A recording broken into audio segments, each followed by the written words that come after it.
Site వచ్చి కడపలో అండి. మనం టెర్రస్ పైన వాటర్ ప్రూఫింగ్ చేసిన తర్వాత కింద సీలింగ్ ఎక్కడైతే డ్యామేజ్ ఉందో ఆ డ్యామేజ్ మొత్తం మనం ఇలా హ్యామర్ అంటే సీజల్ హ్యామర్తో తీసుకున్న తర్వాత ఇందులో ఉండే రాడ్ను మనం చెక్ చేసుకోవాలండి. అంటే రాడ్స్ ఎక్కువ హెవీగా డ్యామేజ్ అయిపోయా లేకపోతే ఓన్లీ రస్ట్ ఒకటే ఉందా అని చూసుకోవాలి. మనకి ఇక్కడ ఓన్లీ రస్ట్ మాత్రమే ఫామ్ అయింది. ఆ రస్ట్ తీయడానికి మనం ఇక్కడ రస్ట్ రిమూవర్ యూజ్ చేస్తున్నామండి.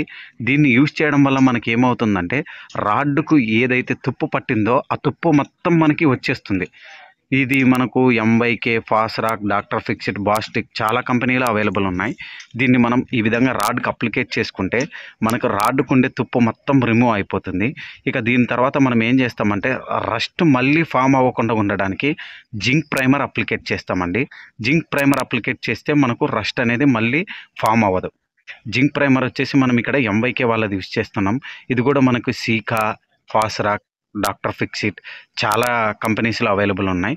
ఇక ఈ విధంగా మనం అప్లికేట్ చేసుకున్న తర్వాత నెక్స్ట్ ఇక్కడ మనం బాండింగ్ పర్పస్కు ఎస్బిఆర్ లాటెక్స్ లేదా కోల్డ్ బాండింగ్ పర్పస్కు సపరేట్ కెమికల్స్ ఉన్నాయి. వాటిని యూజ్ చేసి రెడీ టు ప్లాస్టర్ లేదా పిఎంఎం అంటే పాలిమర్ మోడిఫై మోటార్ ఈ విధంగా చేసుకుంటే మనకి సీలింగ్ ఎప్పటికీ పెచ్చులూడడం అనేది రాదు.